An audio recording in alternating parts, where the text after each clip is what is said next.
I said I want to be in the NBA. I got to the NBA, just not as a player. You have one of the most successful training businesses in the GTA. What would you say the blueprint is to building a business? What's the ugly side, to this business?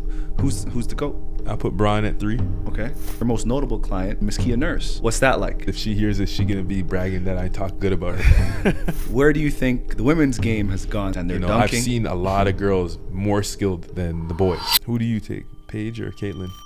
Most of the players I train will never go to the NBA or the WNBA. Don't just solidify your identity around being a basketball player, because the ball doesn't bounce forever. Hey everyone, welcome to another episode of You Only Die Twice. I'm your host, Warren Ward, and in this episode we are joined by Justin Alliman. And Justin Alliman is a global basketball coordinator who has trained athletes such as Kia Nurse and Pascal Siakam. In this episode, we will be discussing how Justin made it to the NBA, but in a different way. The current state of basketball, both at the NCAA level and the NBA level, men and women, and also how Justin turned basketball into a business. Now, every podcast I watch, they always have an intro video or outro video asking you to like, comment, subscribe, and share with a friend. I already know you're gonna do that, so I'm not gonna ask. Without further ado, let's get into it.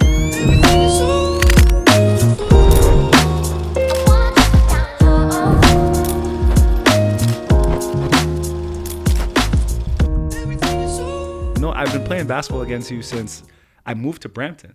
You went to school in Malton. You went to Lincoln. Yep. I remember this little light skinned guy, and you know this guy. I had to be light skinned. Why can't I just be black or a guy who played ball? Because this pissed me off. This dude has the video of him crossing me in high school and won't let it down in terms of him. No, I had a couple and ones on you too. There was more than one. Okay, see?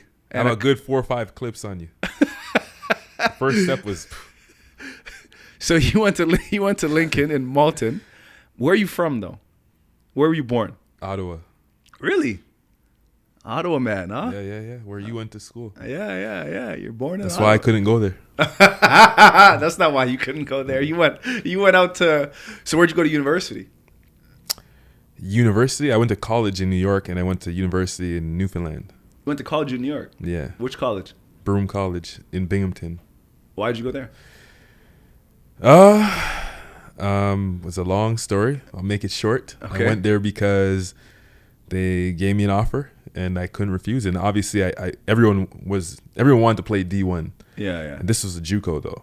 Oh, okay. And I felt like this could be my next step in order to get me there. So I decided to go there. Okay.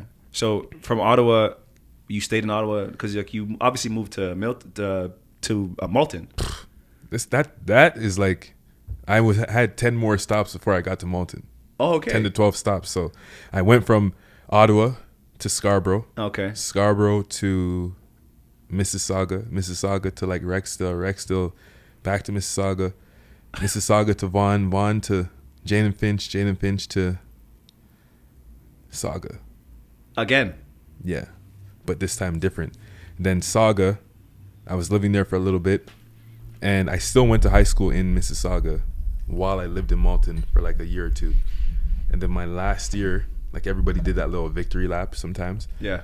So my last year, my high school, TL Kennedy, wasn't going to be in Division 1. So I was like, I'm not going to stay here. If I have aspirations to go to the next level, I need to be playing at the highest. We didn't have preps like they do now. Yeah. So Tier 1, you remember those? Of course. So Lincoln was in Tier 1. So Yeah. I went to Lincoln, and it was literally across the street from my house. I was playing with them every day anyways. Like after school, I'd go play at the community center. Right. Jamel and all those guys were Yeah, there. So exactly. I already knew them. And so I just the went community there. center across the street with the glass. The big glass window. Yeah, Malton Community Center. Yeah.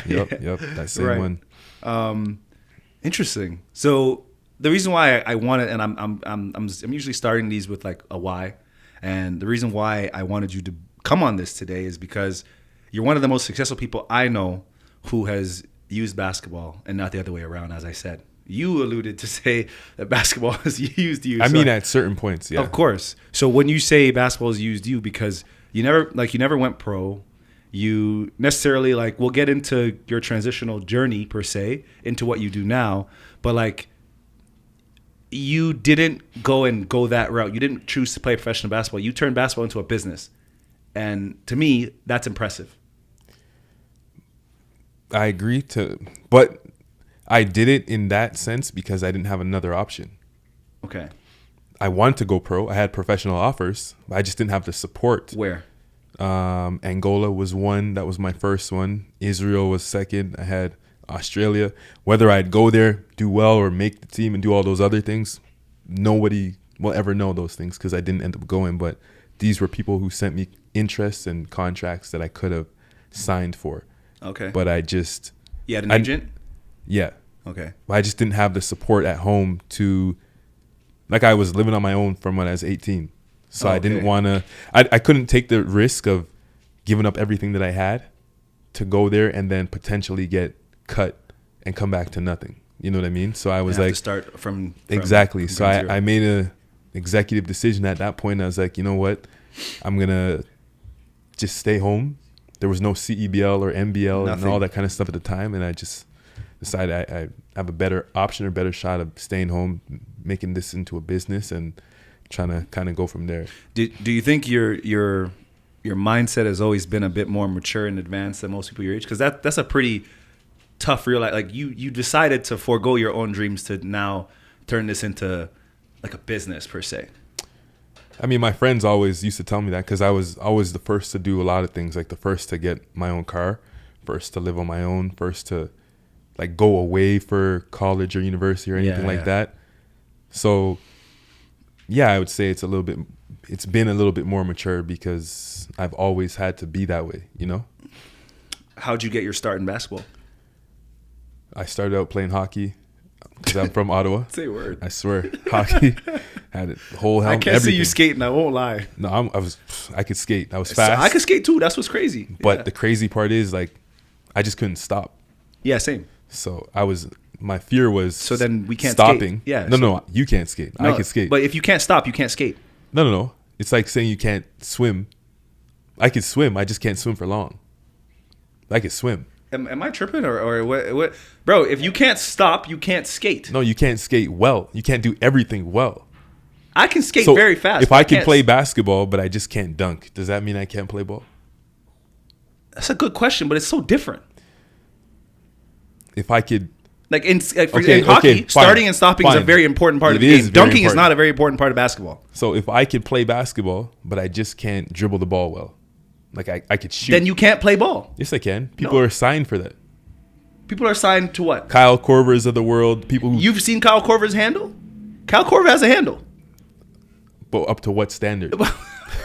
We're up to what standard? We're getting off topic. Does every big man... Can every big man handle the ball? Probably. No. There's no way. Anyways, what we're not discussing this. We're not. What made you stick with basketball?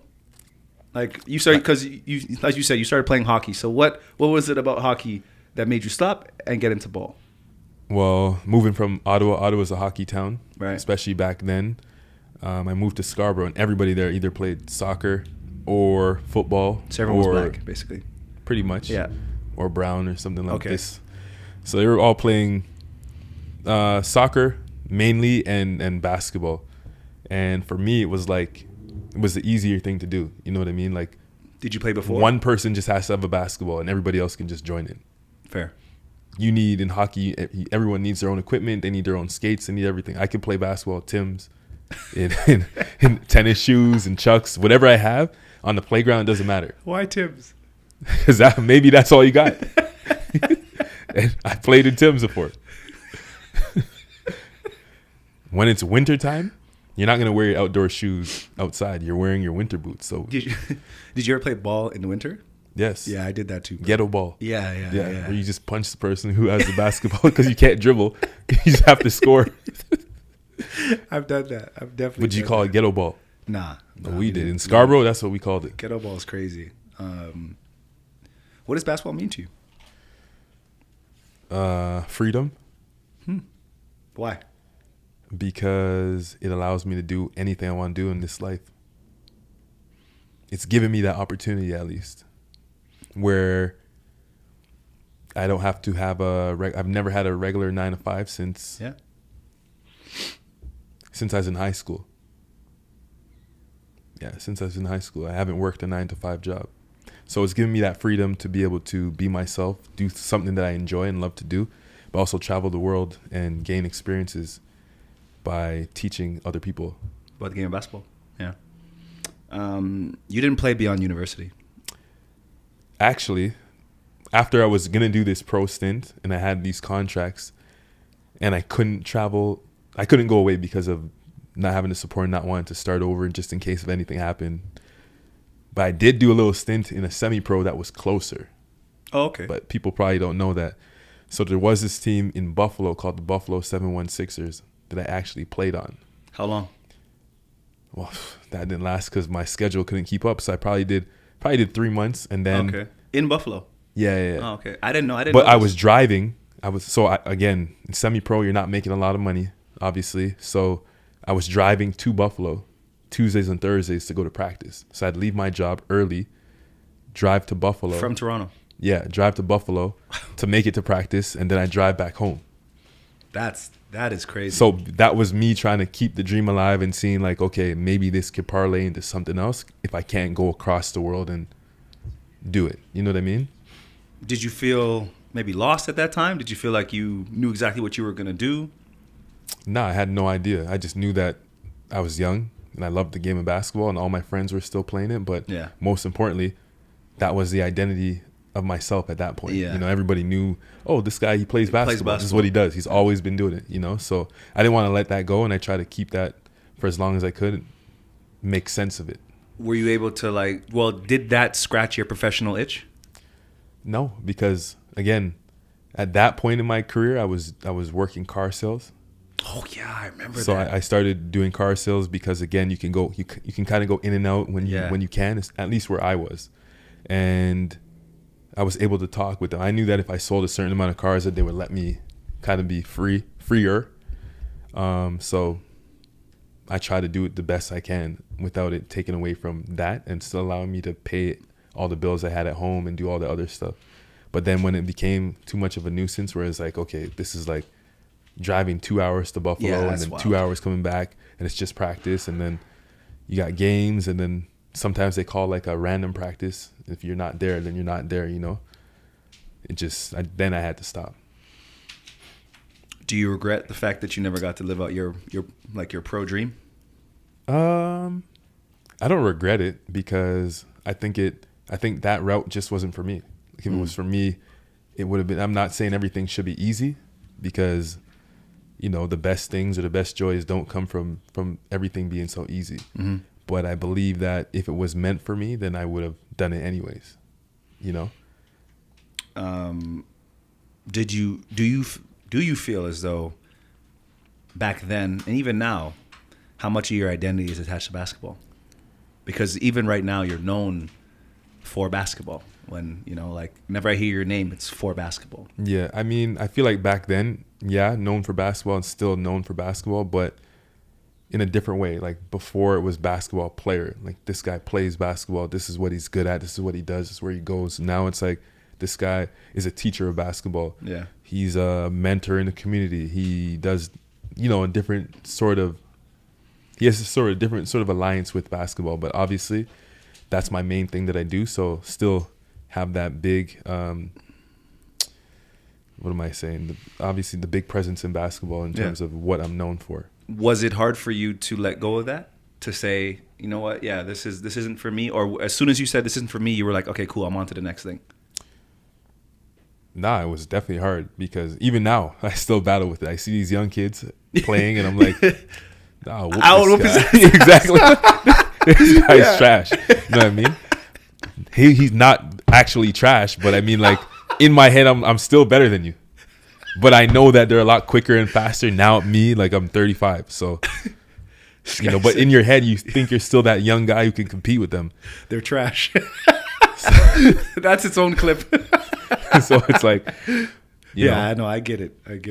And then they still, you know, everybody. You still think you can do the things. Like I look at that rim and I'm like, there's no way that I can't dunk this. But then you jump and it's like, oh, there's a way. You find out there's a way. Oh, trust me. And I don't even want to attempt it now because that bug bites. You've seen too many people bug bites. Get nyam. You've seen too many people get just Just get bitten. I've been avoiding that bug my whole life. Me, I've been lucky that I never had. I mean, I had a serious injury, my rotator cuff, but I mean, like, it's never stopped my mobility to like still be a human being and walk around in life. You know what I mean? But like for someone like you who got bit all over multiple times, I don't know if I could sit there and just be like, this is life. You know what I mean? Yeah, and I'm very fortunate that none of these bitings have left permanent disability where I am now immobile. I'm very fortunate to still have all of my mobility. I can still play basketball. I just don't want to get bitten again. Yeah. For those who don't know, when we say get bite is when you get an injury that puts you on your ass for a few months. Yeah. Yep. So if I'm a young player and I'm going to watch this interview, or I'm someone who, not even a young player, just anyone who's young and maybe realizes that, you know, like you did, my time at basketball might be coming to an end, or I don't really have much of a future in the game in terms of playing, what would you say the blueprint is to building a business? Because you have one of the most successful training businesses that I've seen in the GTA. How did you start that, and what would you tell someone else, like, you know, to do? I would say, I mean, this age is different. Like, there's so many different creatives and different opportunities now for you or anybody else who wants to be in or around basketball. So I'd say from a young age, you're a basketball player, so to speak, but find your passion outside of basketball. Like, discover who you are outside of that. Like, we all know now that the game can be taken away from any of us at any moment, but don't just solidify your identity around being a basketball player, because, you know, the ball doesn't bounce forever. But for anybody. Wouldn't you say that the only way to really make it is if you do that? Like, I would say that's what we've been taught. I agree, but what I would say is making it, like, again, if your goal is to make it to the NBA, of course you want to eat, sleep, and breathe basketball. But even NBA players have other passions. Like, do you like to color? Do you like to draw? Do you like to do other things? There is downtime that every athlete should have and needs in order to have a healthy balance. Mm-hmm. So when you're doing those downtime things, try to make it something that you're passionate about outside of basketball. And looking at your game and the things that you do, you'd be able to find, like, some people really like to watch video or video clips. Yeah. So what that tells me is, you know, they're probably going to be good at breaking down video or analyzing different things. So focus on that. And it doesn't have to always be basketball video. Maybe start cutting video and start doing different things that is going to explore that other side of basketball still, but it's a different sort of passion for you. You know what I mean? So that when that ball does stop bouncing, you're not stuck thinking about, what the hell am I going to do? Right. And to build a business, like to build a training business, like you now, this is years in, you have your own training facility. So how did you get to that point, and what would you tell someone else to do to get there? So you got passion first, and then what's next? I would say passion, and then think about your purpose. And for me, that's two different things. Like, my passion is basketball. It was playing at first. Yeah. And then it was teaching. But then my purpose, what I discovered, was helping others. That's what you think you're here for? That's what I think. Okay. And that's why I think I never ended up going that route of, you know, playing pro for whatever reason that was. Maybe I would have had support and then got injured. You know what I mean? Then I still wouldn't end up playing the way I wanted to play.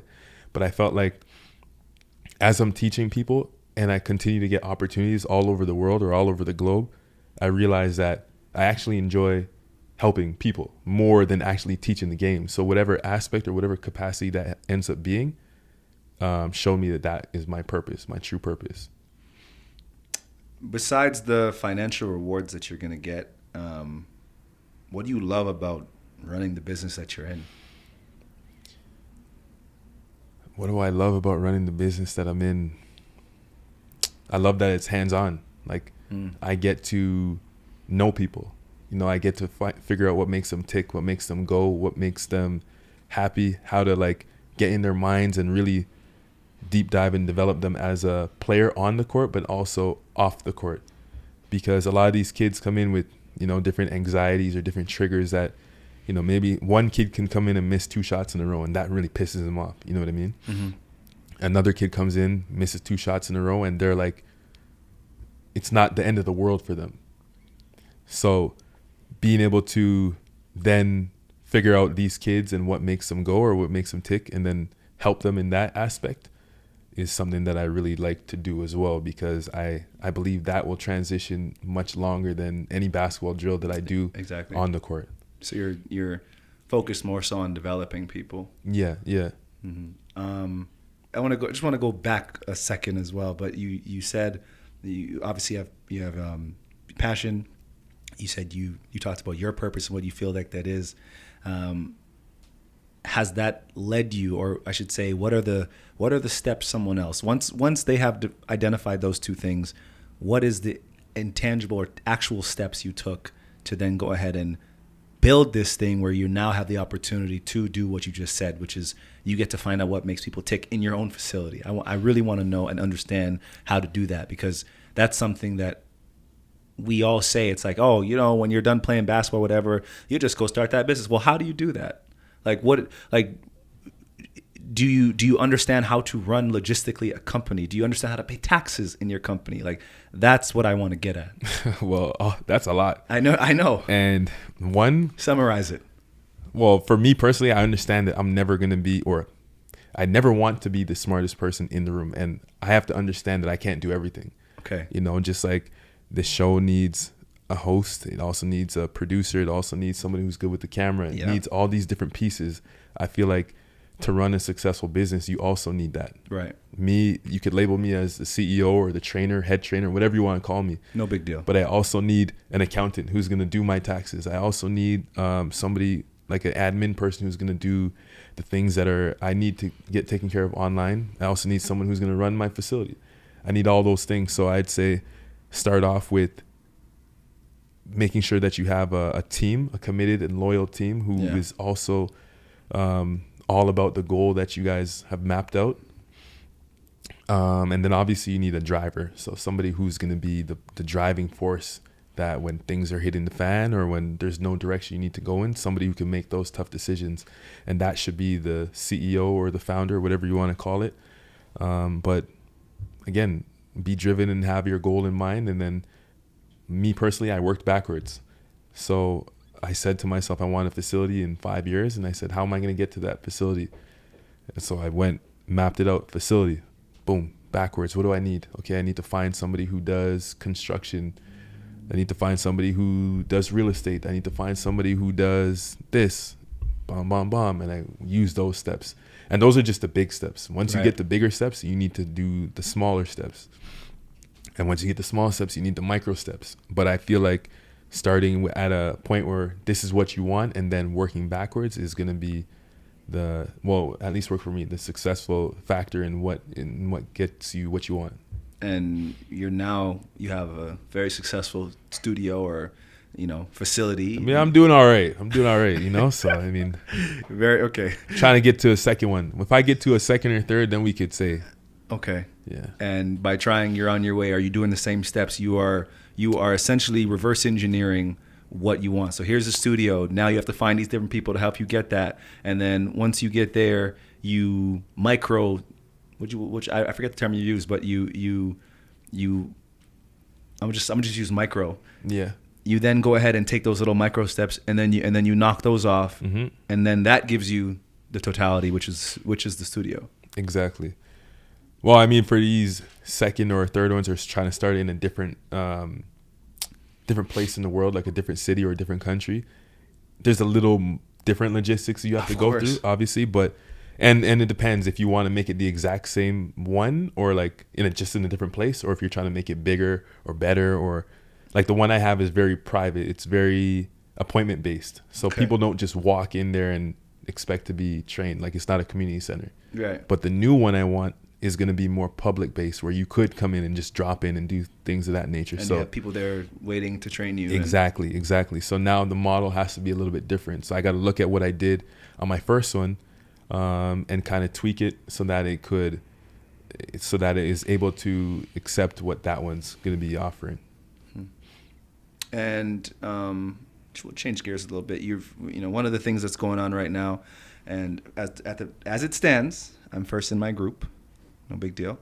But the NCAA tournament is happening. and you have trained countless amounts of D1 athletes.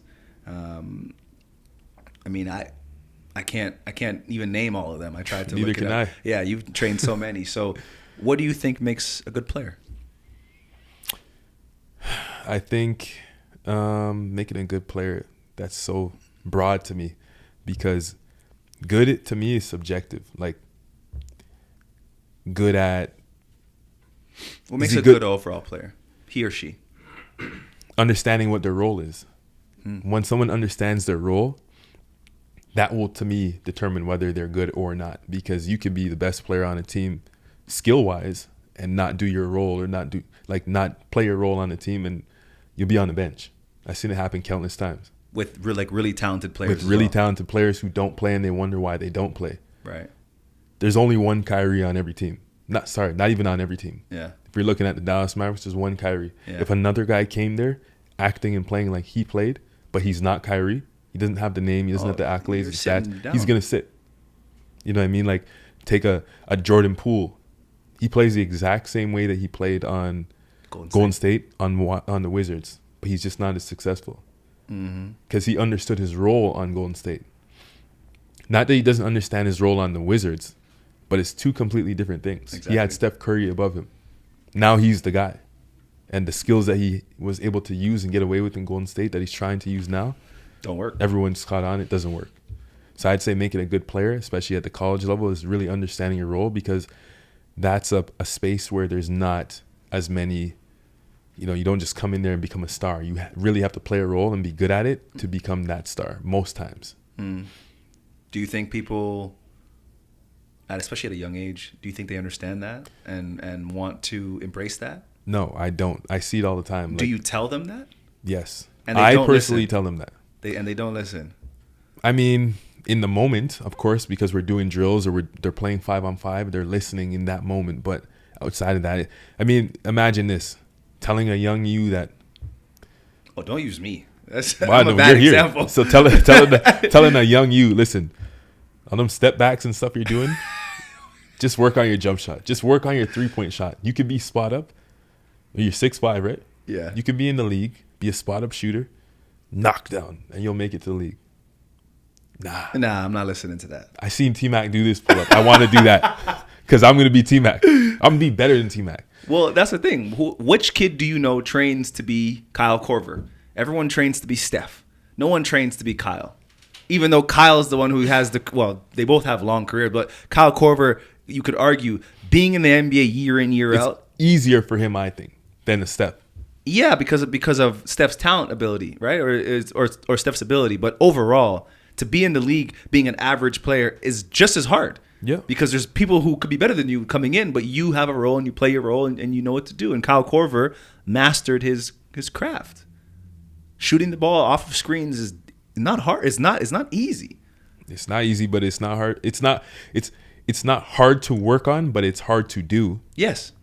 So, and when you try to put somebody in a box and tell them that this is what you should do because you're 6'8", you already have a good touch with the ball. You could shoot the ball pretty well. If you work on this for the next 5 years, you probably go to the league with more chances than you trying to be the next LeBron James. Yeah. You know what I mean? Yeah.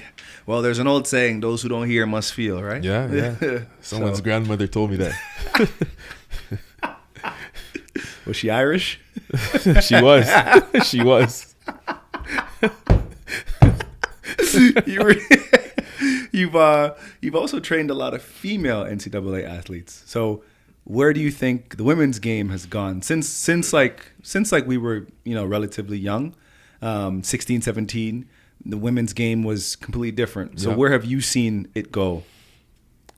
Well, I mean, it's exploding onto the scene now, It started off as being the unpopular version of the basketball that we have here, especially here in Canada, to now being one of the most popular. I see a lot of girls playing basketball now. There's a lot more rep teams for girls basketball, prep teams and prep schools and AAU teams and stuff like that. But a lot more girls are starting at a younger age and developing that passion that you've seen a lot of the boys have, that a lot of us had when we were younger. They're taking it just as serious, and their skills have caught up. And they're dunking. I've seen a lot of girls more skilled than the boys.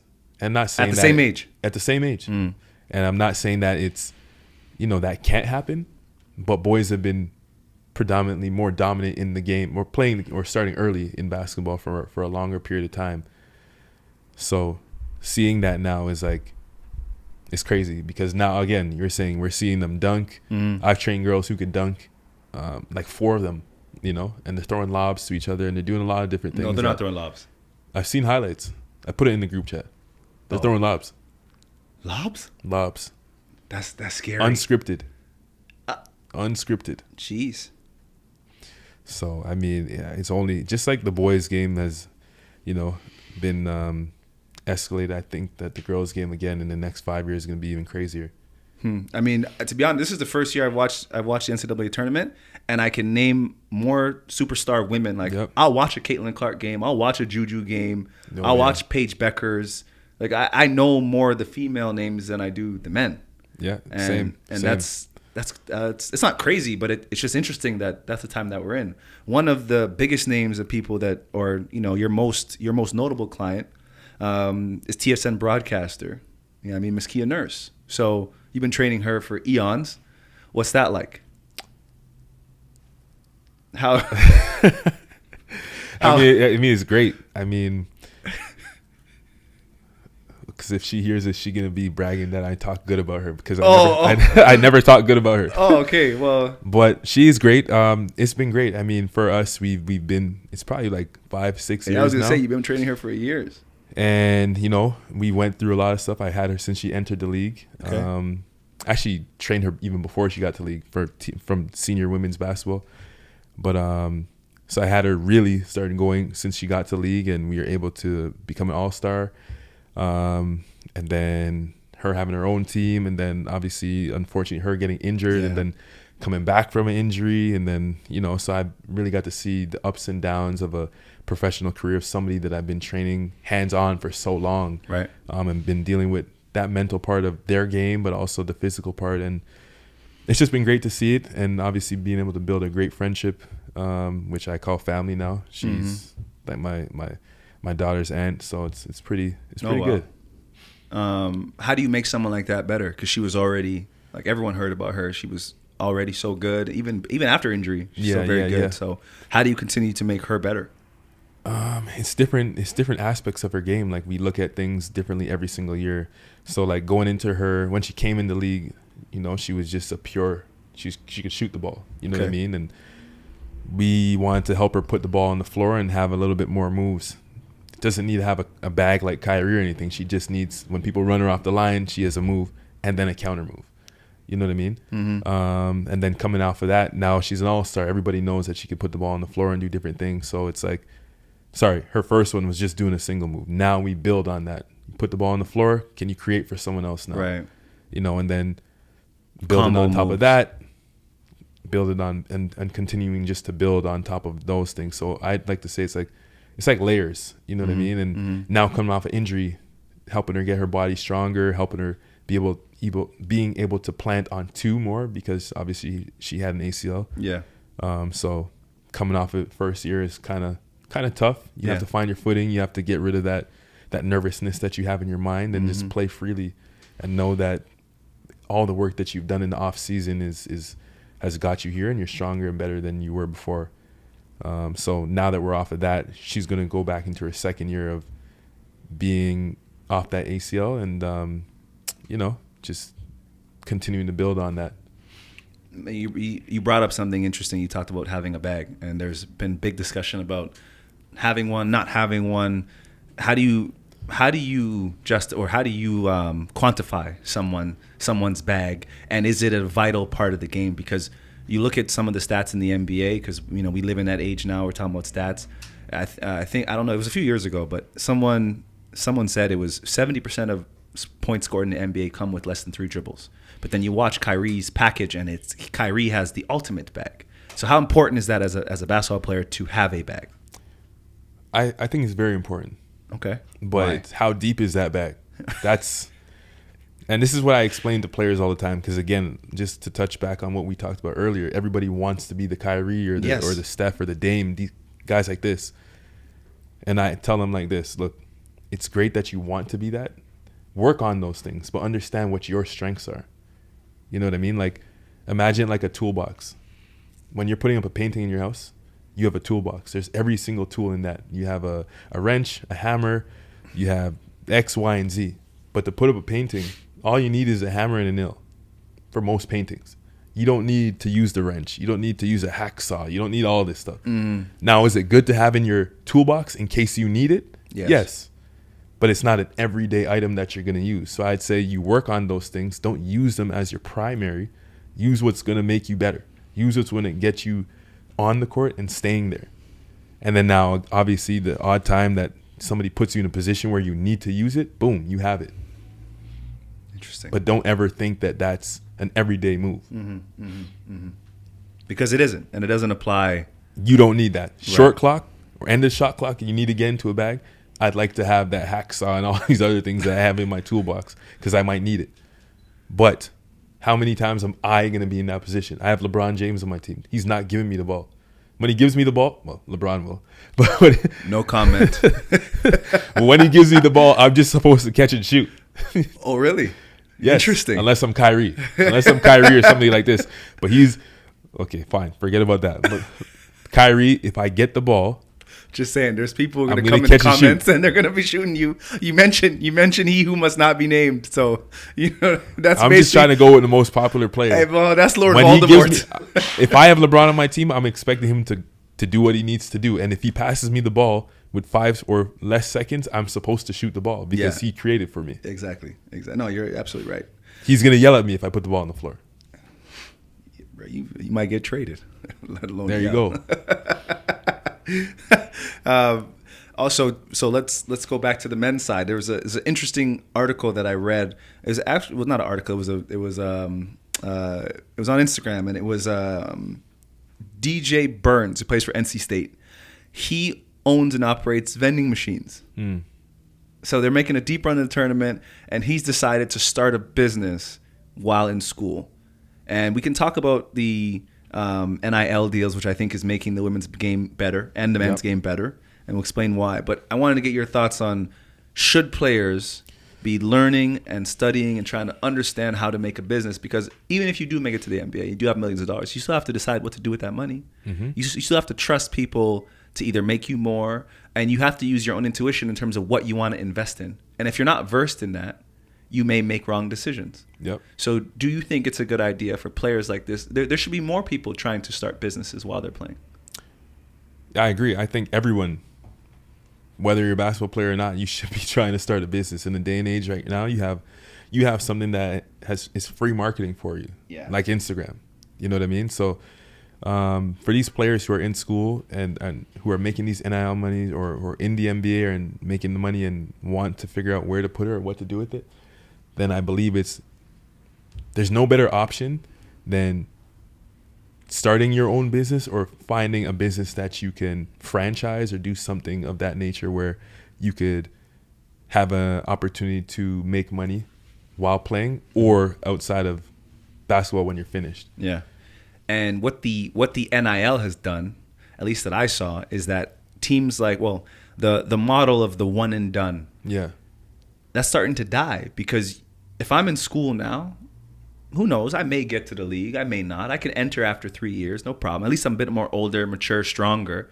But what you're seeing is these rookies or these high school kids that come in at 1 year to college, they can't dominate the same way, because I've been in school for 3 years, 2 years. I'm a junior now, or I'm a senior.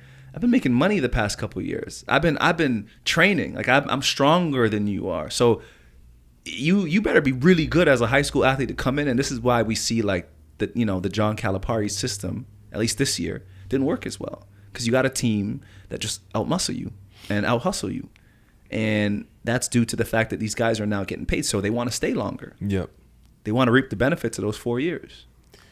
I agree. I mean, especially for those guys who are not the lottery. They know they're not going to be lottery picks, and they have no idea where their career is going to land. Exactly. Staying and getting that NIL money is obviously their best benefit. And now they got grown man bodies because they have the money to train for. Obviously, they're at establishments that are well equipped to allow them to USC, whatever, become as big and as strong as they need to be and eat as well as they need to be. But again, if I don't have any idea where I'm going to be in the draft or if I'm going to be in the draft at all, then I would definitely stay there, because what job is going to pay me like this NIL is paying me when I come out of this school? And then again, if we talking about the women's side, like, I think it's great because, you know, they don't have a system where they can go one and done anyways. You know what I mean? So yeah, a lot of these girls come in, they're making more if they have a popular name than they would be playing in the WNBA. Yeah. So now it's like, what the heck? Even if they give me the option, why would I leave? Why would I leave? This is crazy. May as well maximize, you know what I mean? Being here. I'll stay 5 if I can. Right. Boost my popularity and make the money I wish to be making when I leave here.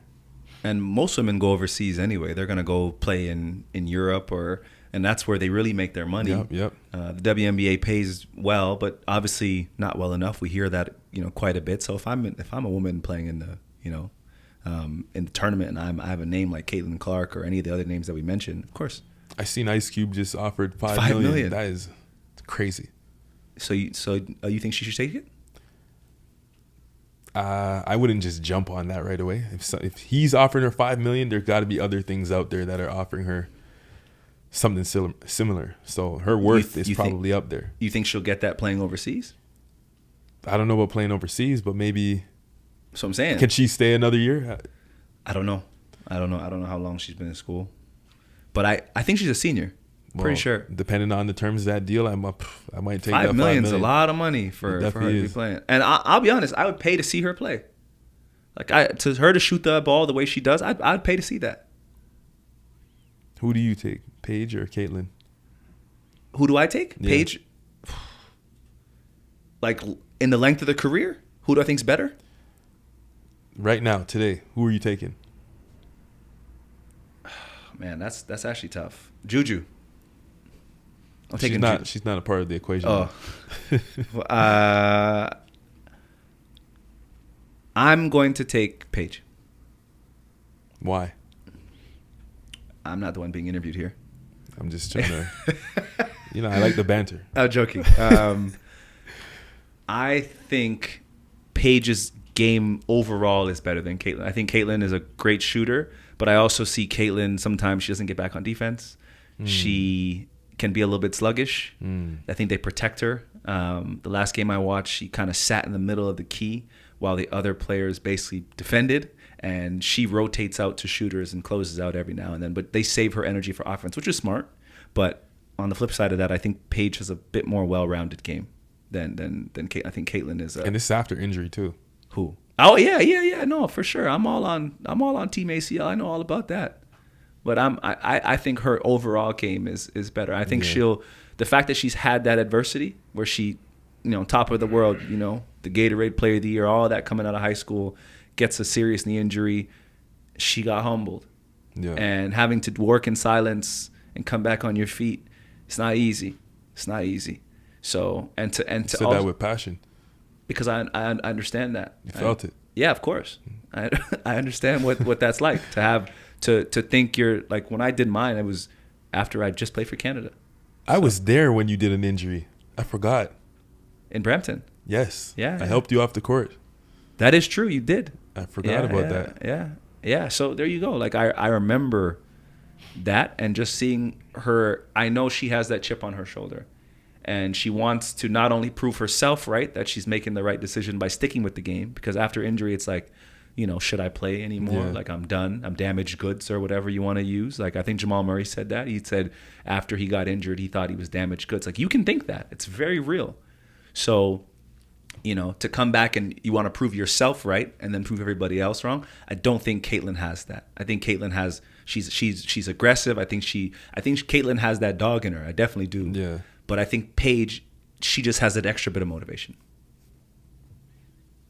Thank you for your answer. Oh, yeah, no problem. You got any other questions? No. I'm done. You sure? I'm done. Okay. You see a lot of people who are probably not going to be in the NBA or WNBA for that matter. Most. Okay, there you go. What's your approach to training them, and are you real with them? Do you tell them that you're gonna have to find a job one day, or hey, I think you should hoop, but you should also really focus on this side of the game, because I don't want your identity to get too wrapped up in this to where you become my age and now you're starting to believe what I'm telling you when I told you weren't going to go to the league at 17. Well, obviously, like you said, I've definitely seen a lot of it. Most of the players I train will never go to the NBA or the WNBA. So here's how I do it. I am real with them. You know, the younger players, obviously, you keep that love of the game and the passion and the belief and the dream of wanting to go to the NBA or WNBA because you never know. They're young. You know what I mean? But once you get to high school, depending on where they are, I have those real conversations like, what do you want to do with basketball? Where do you want to take this thing? And I listen to what they say.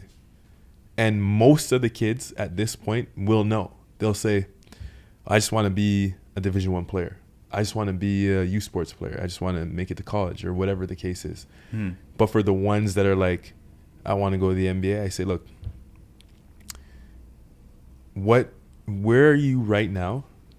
And they'll tell me, I play on this team, whatever team that is. I say, okay, what about your AAU team? I play on this team. Do you start? I don't start. Are you the first person off the bench? Yes or no? You know, whatever their answer is. If you're not a starter and you're not the first person off the bench, do the other 6 people who start over you, are they projected to go Division I or to the NBA? Because if they're not and they're above you, then we need to start looking at where your place in basketball is at this current point. If you're 17, you don't have much time left before you're done, you know? I mean your high school career. You know, I know how I said it. Before your high school career is done. But again, like I said, I'll be real with them and I'll try to get them to the highest level possible that I believe in what they believe and try to find a common ground and let them know like it doesn't just because you don't make it to Division I doesn't mean that you're can't not good. Be a basketball player. There's so many leagues in the world where you can play professionally. And we have leagues here in Canada now. You know what I mean? And from that, there's been NBA players who played in the CEBL. Multiple. Yeah. You know, so your road's not over. It's just different than what you first thought it would be. But what's going to happen now is you need to work extremely hard, find out what you're actually really good at, and become great at that. Because trying to be Steph Curry or LeBron or Kobe or whoever else that you idolized or looked up to only got you this far because you can't be them. They're who they are. Yeah. There's only one of those guys. And that's just the real reality. But you can be as good as you can be and hope to make it as far as you could make it, which is still can be a professional player, still could be Division I or U Sports or any of that stuff and still go on to have a good career in playing basketball or being a professional, if that's what you want. How receptive are people when you tell them that? Some of them are very receptive because at a certain point, like if you're not starting on a team, on any of your teams, come on. Yeah. Come on. I'm just here to. I don't want to lie. Like I can't lie to you. I'm not gonna lie to a parent or lie to a kid and pretend like. I was gonna ask, how do you deal with their parents as well? Do you the parent is who I tell first. Do you say, "Come on"?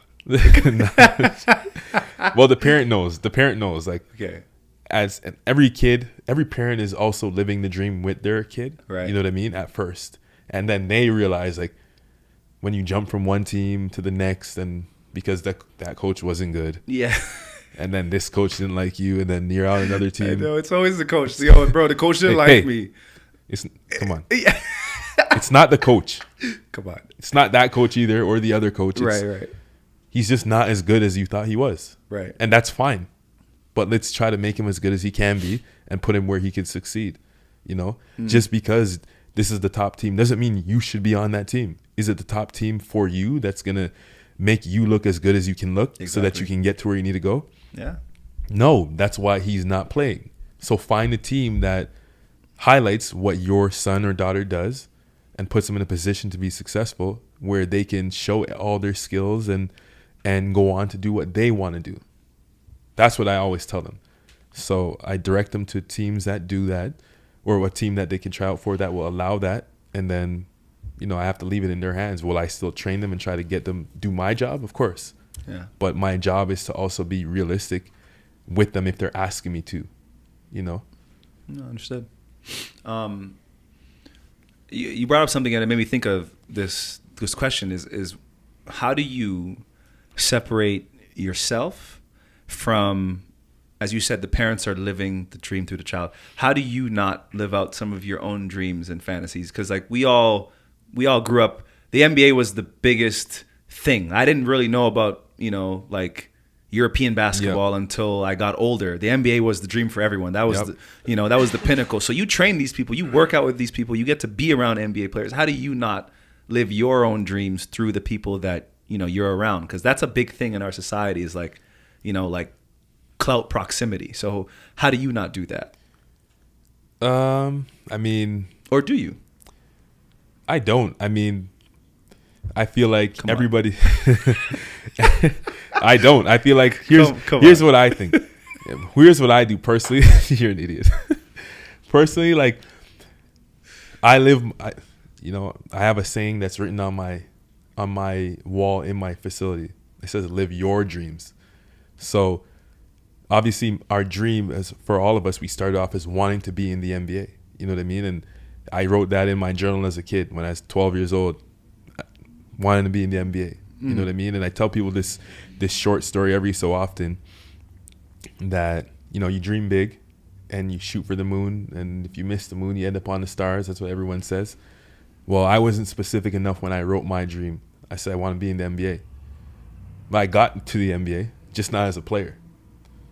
You know what I mean? So, and I ended up being a coach, for a few years, and then I decided it's not the path I want to go to. But you have to get there to know that it's not the path. Right.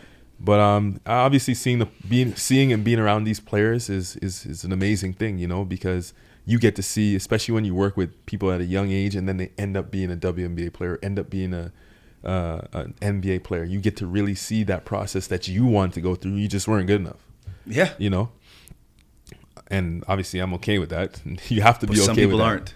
That's the thing. And come on, you got to know. That's the title of this episode. Come on. But no, seeing that, my dreams have changed. And it's being able to just assist and help those people who are privileged and who worked hard enough to get there, and obviously been lucky enough to get there. Yeah. But being around them is just a dream of itself. Being able to see that process and see how they operate and see how they, maneuver around the cities that they go to and operate in their own different lives. So I never asked them to name drop or shout me out or do any of these things that, other people might want or ask them to do to get that sort of clout. I think that I just do my job. And my job is to go in there, train them, mentor them if they're asking me to do that as well. If they decide to say my name over a speaker or shout me out, then that's just the icing on the cake, but that's not why I do the job. You know what I mean? I get my thrill out of seeing that his 3-point percentage went up 2% or whatever it is. You know what I mean? Or he comes back the next year trusting in the work that we've done, and he's there and he's loyal to me because he believes in what I'm preaching or teaching. Yeah. Yeah. And that is priceless. Exactly. No, there's a price.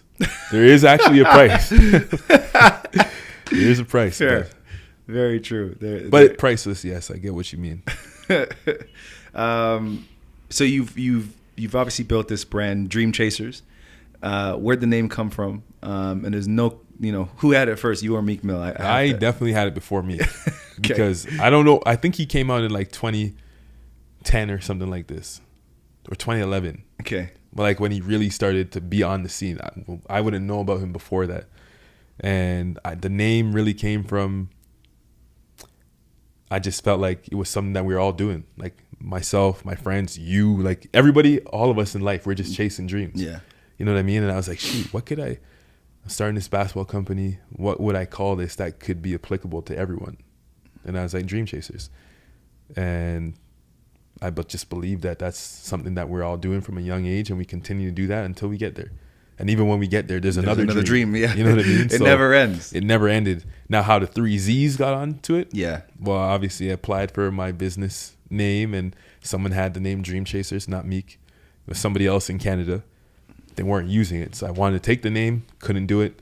So I said, let me spell it with a Z. 1 was taken. Let me try 2. 2 was actually free, but then that just didn't make any sense. So when I saw 3, I was like, this could kind of be a play on the word dream. Like, what do we do when we're sleeping? We dream. You know what I mean? So we have the Z's. We have the Z's. Whenever they show it in the cartoon, they have those Z's. So I said, okay, perfect. I'll put it Dreamchasers. And that's how it became what it became. You know, I didn't even know that. I think about it. Like, I did not correlate Z's and sleep to your name. I was like, why does this guy have 3 Z's in his name? It's wild. That's how it came. You're smart. Smart. Very, very smart. I got to ask, like, what do you think it is about you and your brand and what you've done thus far building this business that has, like, you work with Adidas, you're sponsored with Adidas, you work with Sport Check. Every time I talk to you, you have a new sponsor. Hell, Dell probably. We got another one now. You know, so what do you think it is about you that has done that? Because the training business overall, for those who don't know, it's like podcasting. Whenever you get into it, everyone has a training company. Well, everyone has a podcast. So what do you think it is about you and what you're doing that has separated you from that to get you to the point where now you have all the, you know, you have all the deals, you have all the sponsorship, you know, you're wearing your Adidas clothes right now proudly. You still haven't sent me no shoes, but that's a different conversation. I didn't? You did? Okay, fair. You didn't come to the parties. Okay. Answer the question, Justin.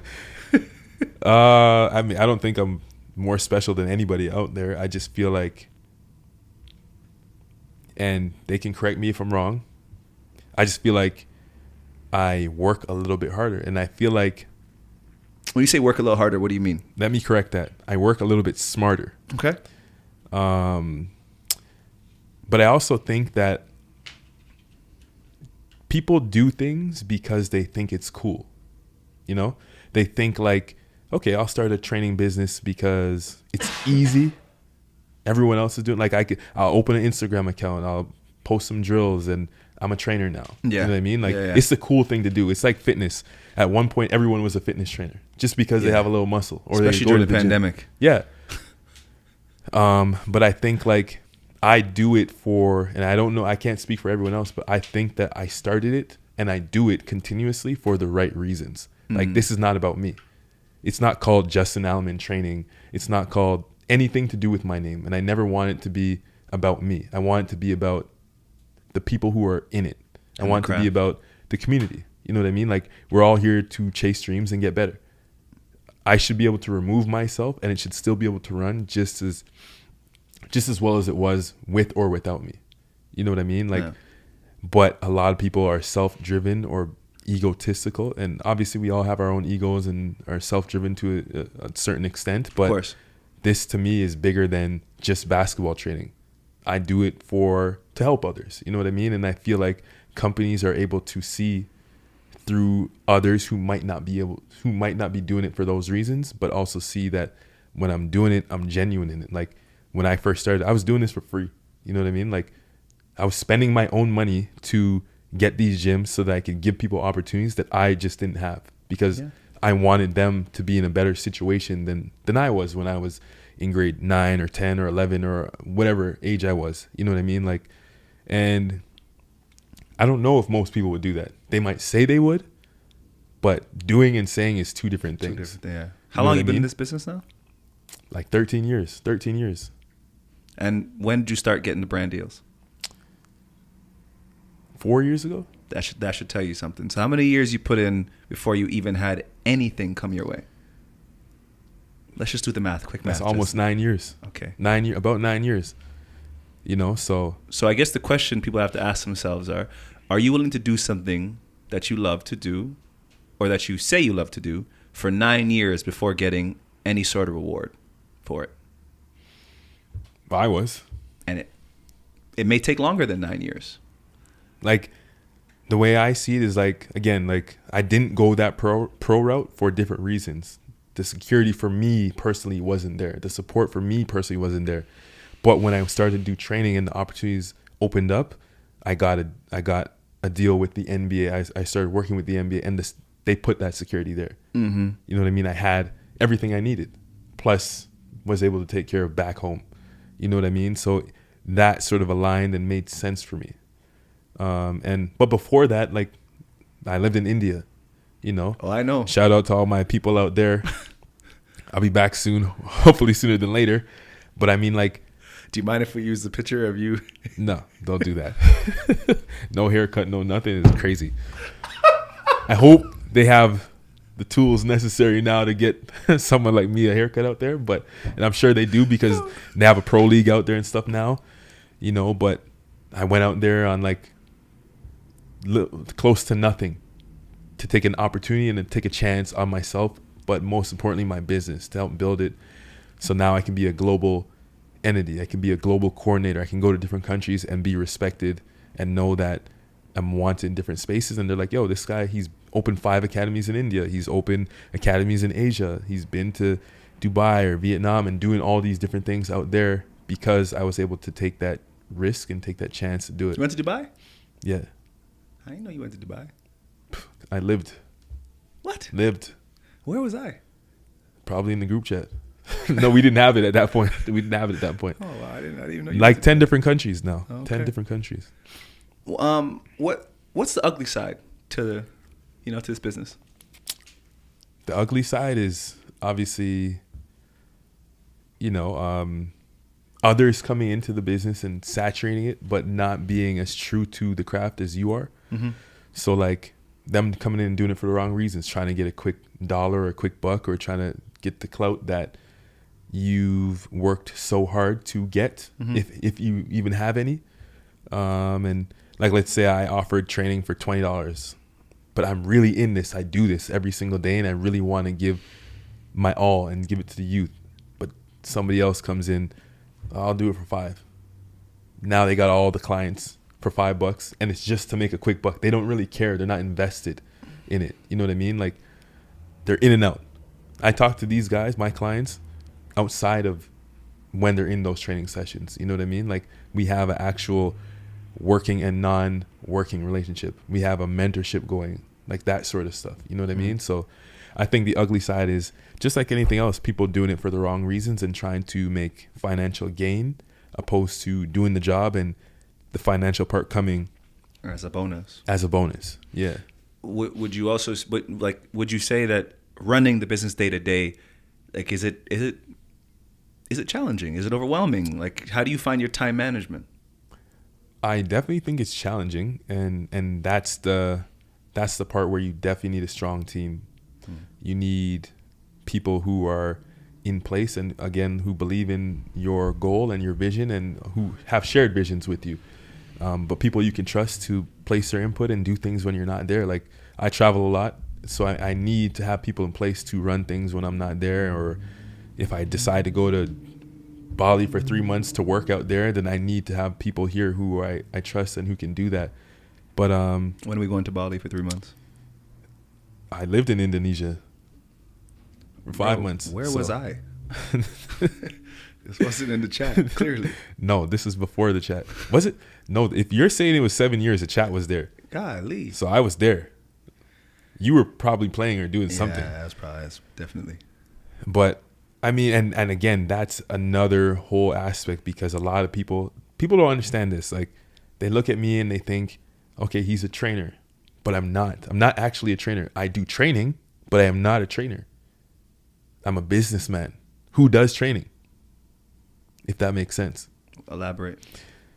I have a business. Most people don't have a business. They just go into the gym, they train, and they are a trainer. I'm running the business. So again, like I said, whether I'm there or not is going to run. I could be away for 3 years if I wanted to, and my business is going to continue running. So when I'm there, I will pop in and be a trainer as like a +1, but the business, regardless if I'm there or not, is still going to run, opposed to being a trainer and being in the gym and doing all those things. Like, I've done that. Obviously, I've I put my time in. I trained me. I did 10 years. Oh, I forgot about that too. Yeah. I did 10 years of doing that. Yeah. You know what I mean? And for now 4 years, I'm like, nah, I'm old. I don't need to do that.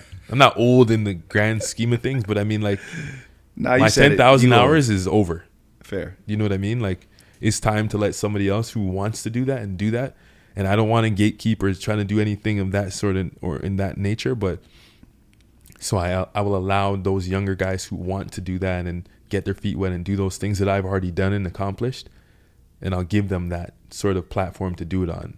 So if there's things where, you know, going back to Indonesia, which I'm going to go back this summer, I could send one of my trainers there and say, you could run this camp. I'll be in Africa.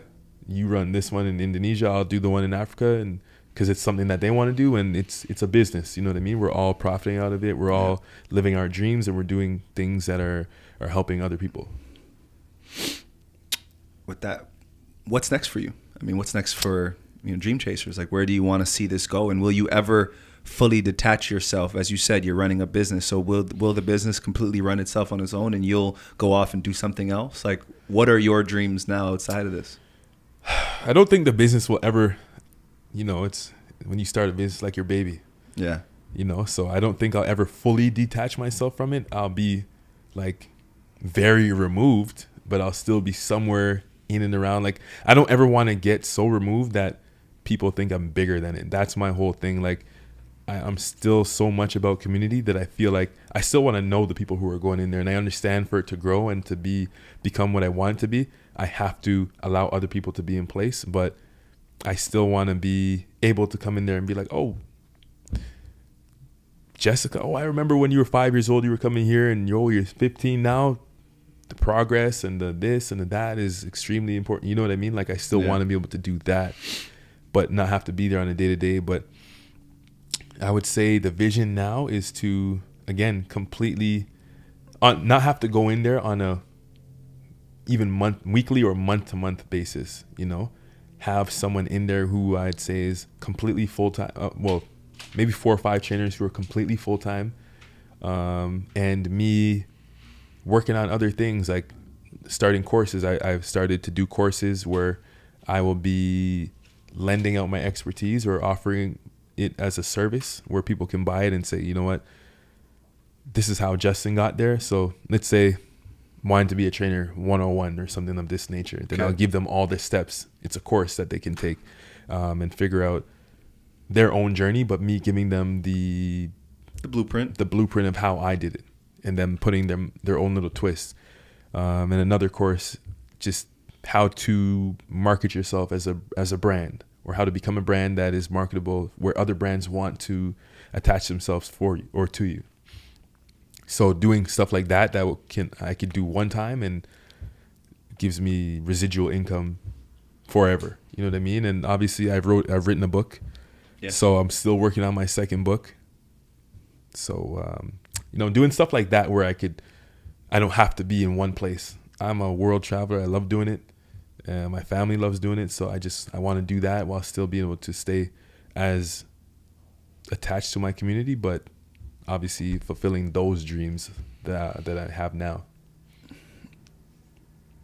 It's amazing. I think I think what I took from that is not only are you willing to put in another 9 years if need be, but you've made the sacrifices to get to where you want to get to, and you're more than willing to, and this is like my big takeaway, you've made this about other people when you could easily make it about yourself. Because most trainers, they lead with themselves. Don't really, even people who have businesses, they lead with themselves. It's always like your business is always about you. It's like everyone wanting to be a boss, but they don't understand that you can only be a boss if people want to work for you. Yep. You know? So it's like how you treat your people is a reflection of you being a boss, right? Like if no one wants to work for you, what are you a boss of? Nothing. You're back to work. But to have other people entrust their livelihood with you, to me, that's a reflection of real leadership. So I didn't even think about that. No, it is, bro. I mean, in my opinion, and that's something like doing this. Like, I never want anyone who I work with to ever feel like they don't have a voice and their time and, they're not valued. I never want that. That to me would make this not worth it anymore. Yeah. If someone were to feel like that. So I think you've done that, and I think that's why it's easy for you to put in the time you've put in, because the people around you obviously like working with you. And even though you're the leader of that, they feel valued. So, definitely want to commend you for that. My next question is, this one's controversial. Is it? Of course. Oh, here we go. Who's your top 5? Top 5 what? Basketball players. No. What do you mean? Rappers? What like? I don't know. The group chat has a lot of top 5s. So. It could be anything.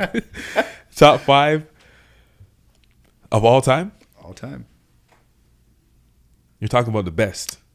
I'll say MJ, number 1. Do I have to put an order? Whatever you want. No, I'm not putting. Well, my order is MJ, number 1. Kobe, number 2. Yeah. I'll put Bron at 3. Okay. I'll put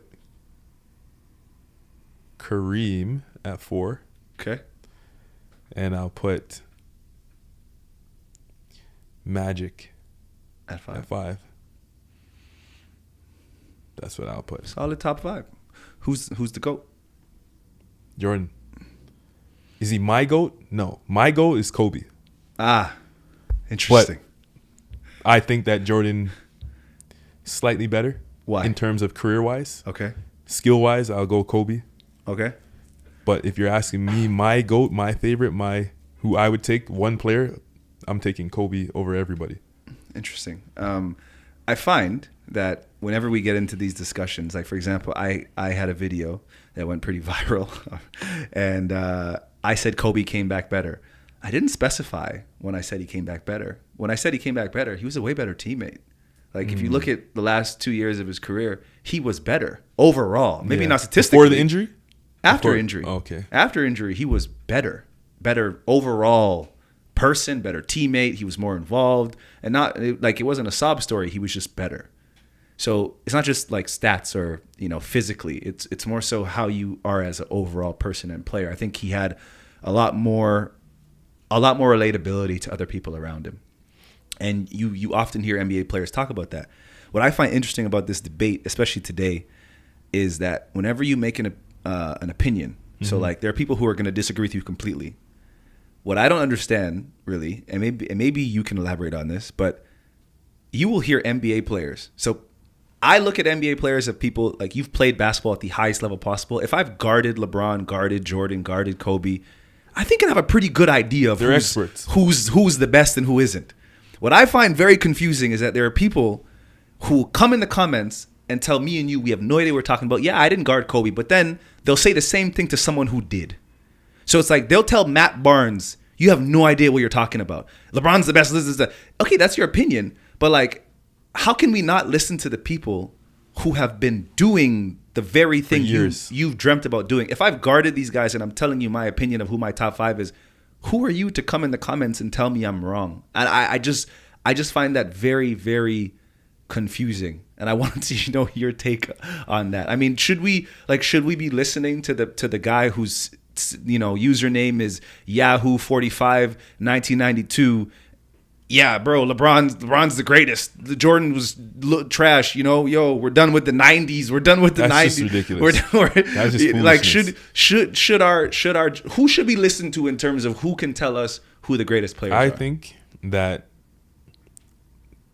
sure we can listen to them all, but who I'd weigh my decision making on, or who I'd say has the best chance or experience of telling me who the best, I'd say the people who played against them, like the NBA players who have played the game at the highest level. That was my logic. It's like if a pilot were to say the 747 Boeing or however you pronounce it is the hardest plane to fly, and I go into the comments and say, no, it's not. It's this jet over here.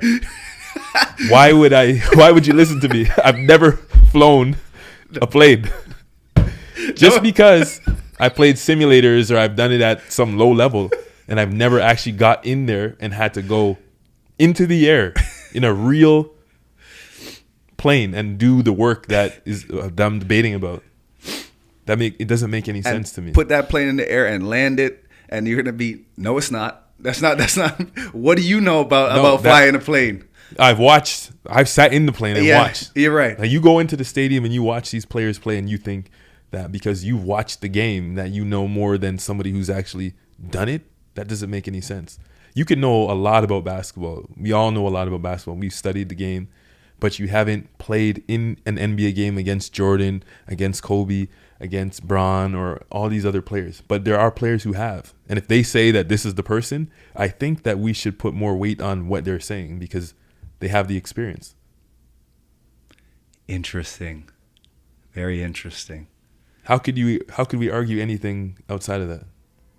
Oh, I tell you how. Go look at the comments and you'll see how. We can. I mean, they can, but like, it's like, no, it doesn't make any sense. Interesting. To conclude, we usually play a game. It's called 4-3. You can answer any of the following questions I'm about to say with either one sentence or one word. Understand? One sentence or one word? Yes. So one sentence answers, one word answer. So I'll prompt you. Why is it called 4-3? Because it's 3 questions, and we take threes around here. We shoot threes. You know how. Oh, for 3. 4-3. Yeah. You know how. I thought you said 4-3. I said okay. No. It's called 4-3. Oh, got you. Yeah, you get it? They got it. Cool. I'm coming down. I'll give you that little right to left pull up. You know. Yeah. Okay. Yeah, that one. Bet. Justin Alliman. Who is Justin Alliman? Finish the sentence. Who is Justin Alliman? It's a good one. I wrote them myself. Thanks. A motivator. In one word, tell me what success is to you. One word? One word.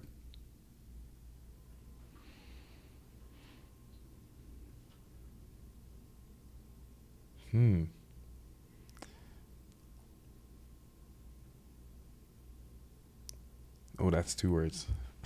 2 words is fine. What about 3 words? 3 words. That's a sentence, so that's applicable. Go ahead. Living your dream. That's good. When people hear the name Justin Alliman, what is either one word or one sentence? What should they think of? They should think of someone who is hardworking and relentless in achieving their goals. Yeah, and with that, we are done. I'd like to say I've known you since I was maybe 13. I'm 34 right now, so I've known you for some eons myself, and you are definitely someone who has, we didn't get into all that, but you've survived a lot of things mentally, things that I think most people would be broken by. You have successfully, in my opinion, there's not too many people I know that have, in my mind, used basketball and not let it, use them.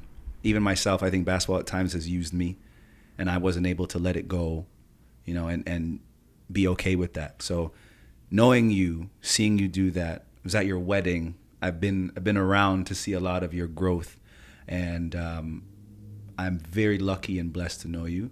I want you to know that as my brother, someone I've spoken to. I don't know why I came up with the 7 years, but it could be longer, could be shorter. But that group chat's pumping content 24/7. So I'm very, very lucky to have you in my life, and I think this was great to sit down and talk to you about this and get to know you on a different level and understand what you're doing and where you're going. But I have no doubt that you'll get there, and I can't wait to witness whether it takes another 9 years or whatever else it takes. I have no doubt that you'll get there. So we appreciate you, hopping on and, taking the time, and just be prepared for these comments when we talk about LeBron. I just hope you understand what you're in for. It's been going on for years, decades and decades. And that's a wrap. Appreciate you. Yep.